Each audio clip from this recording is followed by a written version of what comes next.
Hello everyone, I'm Jack Fisher and welcome to my world. And if I sound a little overly excited while recording this, it's because I have news to share about X-Men 97. And for X-Men fans of any age, especially those who grew up on the X-Men animated series in the 90s, I can't think of a better reason to get worked up.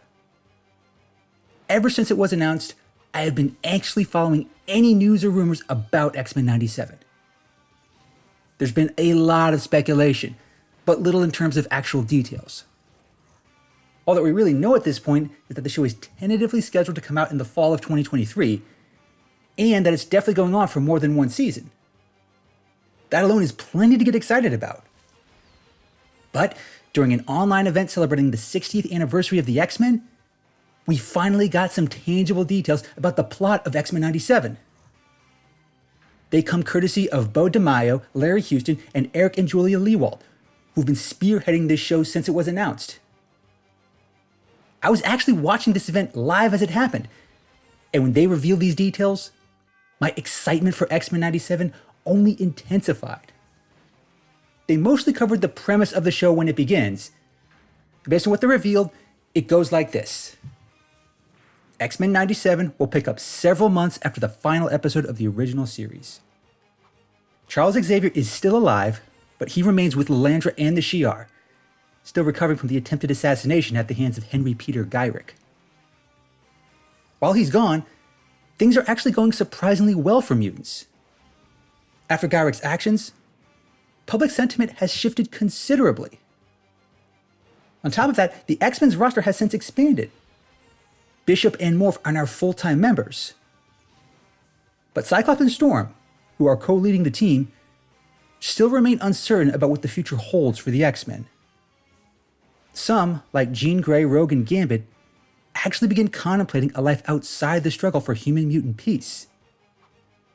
And Magneto, who's still deeply affected by Xavier's departure, is making an effort to fill the void his friend left and be a positive force for mutants. But eventually, Sinister returns in a big way and promises to disrupt everything. Now, before I start speculating, let me just say this. I love every aspect of this setup. I think it works perfectly with the tone and spirit of the show. It's not trying to force the X-Men animated series to be more modern or contemporary. It's just continuing the story as it was unfolding when the show ended. Charles Xavier's fate remained uncertain. The future of the X-Men, Magneto, and the entire mutant race was uncertain. But that's a sentiment that the creators behind the show seem to be embracing. It really grapples with some very weighty questions. What happens to the X-Men without Charles Xavier? And what happens to them when there seems to be real, tangible progress in the struggle for peace between humans and mutants? Naturally, there are some on the team who want to take a step back and just live life outside the struggle with the X-Men. That does seem to be what Jean Grey wants. In the show, she talked about having children with the Cyclops on more than one occasion. And for Gambit and Rogue, it may mean actually pursuing a relationship, something they never got to officially do by the end of the series. But there are also those who recognize that the struggle isn't over. It's just changing. And they need to change with it. And what happens when you throw someone like Sinister into the mix? We saw from the preview art at Comic-Con last year that Sinister will be a major presence. And throughout the course of the original series, he was always one of the X-Men's most tenacious enemies. Whenever he plans something, he thinks big, and he's willing to be incredibly devious, much more so than Magneto. There's just so much to work with here. I'm tempted to speculate on where it could lead. But for now, I'm just glad we have a better idea of what to expect. I'll definitely have more to say about it as more details emerge. And I'll be sure to share my reactions, sentiments, and theories along the way.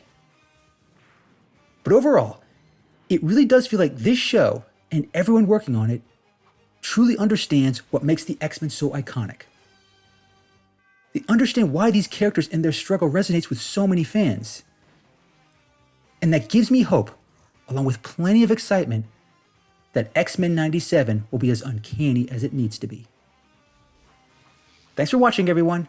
And thanks for joining me in my world. Please remember to like, comment, and subscribe. And until next time, take care and stay safe.